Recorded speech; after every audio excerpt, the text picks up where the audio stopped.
So we got the Impala all finished up. The SS now has the full Torqhead swap on it, along with their valve cover, coil brackets, and integrated harnesses. I was really pleased, honestly, with how well everything went together.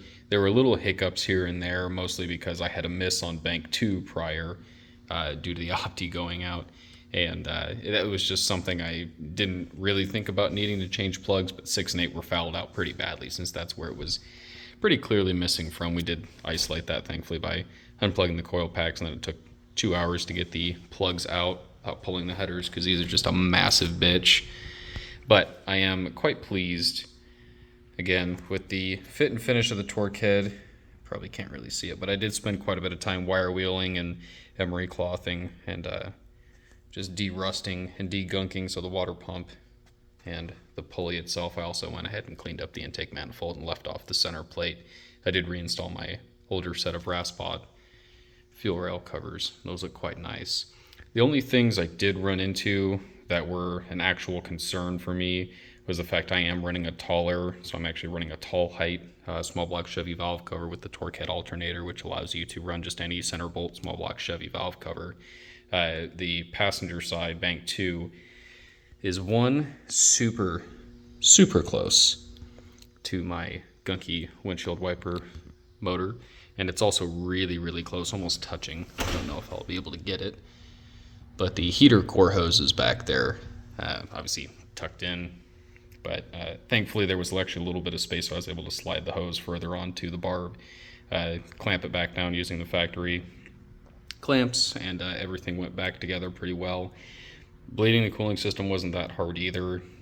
Gaskets went back on the water pump just fine. Anybody is actually looking to do this swap, I have, I think, less than $1,500 total in it, counting coils, wires. These wires, I ended up getting a set of MSDs made. These need to have heat boots obviously put on them because it's even mangled up. They're quite close to the header. A little too close for comfort. There's maybe 3/4 of an inch air gap in there, but I did end up using some fancy little, I think they're called Petronics. So it's a complete ceramic boot.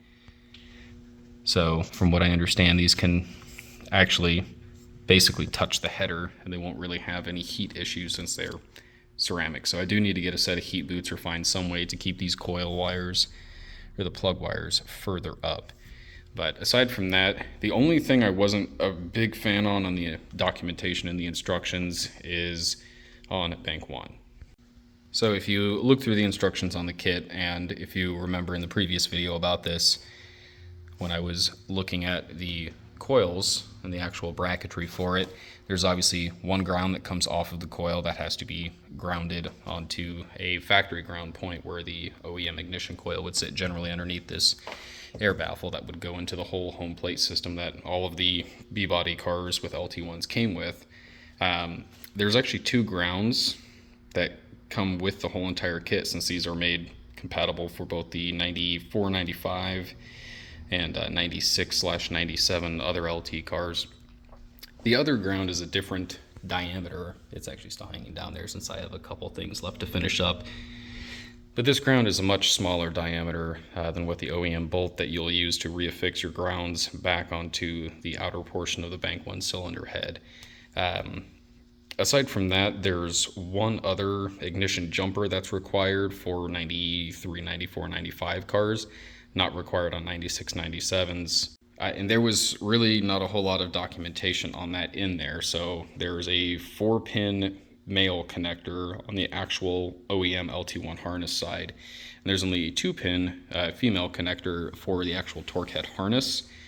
Nowhere in the instructions, unless I misread, which that's a possibility, did it say that you actually have to plug that 2-pin into the 4-pin. It's the same diameter, it takes the same weather sealing boot, but it's missing 2 pins for some reason. So I obviously cranked the car without the fuel pump relay in it in an effort to try and at least get some coolant moved through it, just for a little bit, and whipped the fuse and the relay back in for the fuel pump, and then I got nothing. So once I figured out that those two go together after looking at it and rereading the instructions 4 or 5 times, I figured it out, cranked it like that. Obviously it missed because at that point in time 8 and 6 were both fouled out, but once I got all of bank 2's changed and then checked on bank 1, Now it runs mint, even though it's a little bit rich right now, just because the underneath here is where the OEM PCM goes, and you can actually remount this without the whole hold down bracket, since the OEM airbox will actually hold it down quite nicely.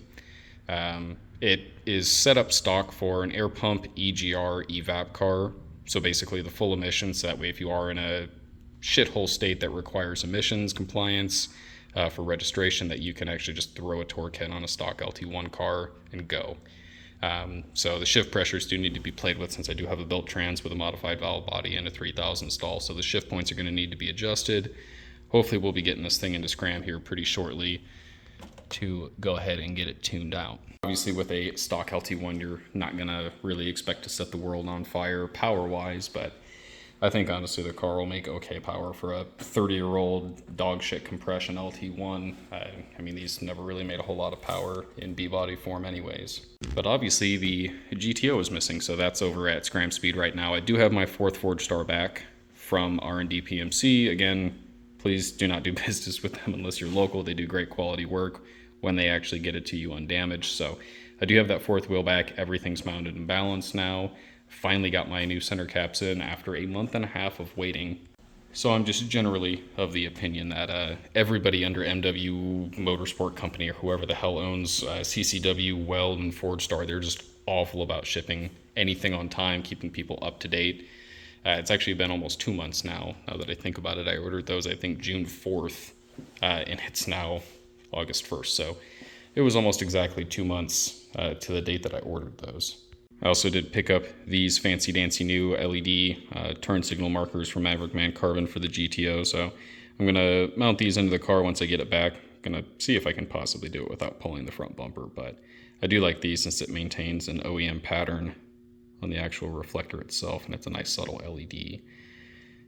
Kind of wish that he would have come out with these or had these available prior to me putting my bumper on, because I just ordered like $80 worth of new old stock 04 to 06 turn signal markers. But you know, shit in one hand, wish in the other. So either way, these have to go into the car at some point in time. I've already test fitted them into my old bumper. They fit perfectly like OEM, and you just plug these into the OEM bulb socket.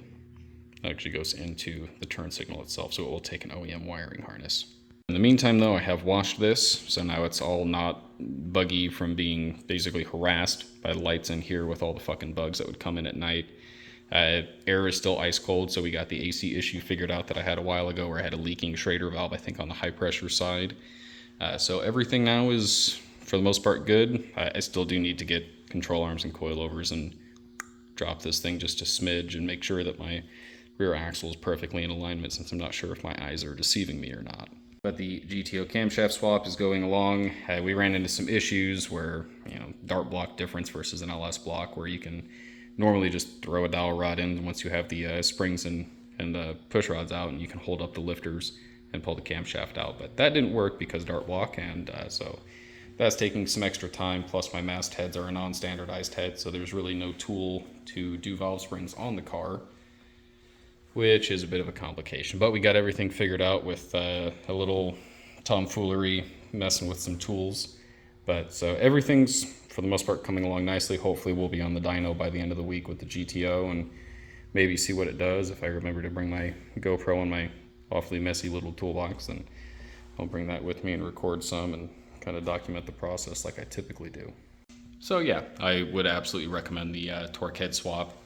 Just not a whole lot of documentation on B-body stuff compared to F-bodies, because there's a bajillion 900 million F-bodies compared to LT1 B-bodies. And I definitely do think that when I do go down the road of either a 383 or 385 or 388, whatever I end up doing with this, that I will absolutely be keeping the Torqhead, since it's just a nice OEM-ish package where you can use an OEM off-the-shelf coil. I mean, I could go to the junkyard and get a bunch of those off of trucks, and I've got 3 sets of these sitting around in my shop that I share with a couple of my friends here in town.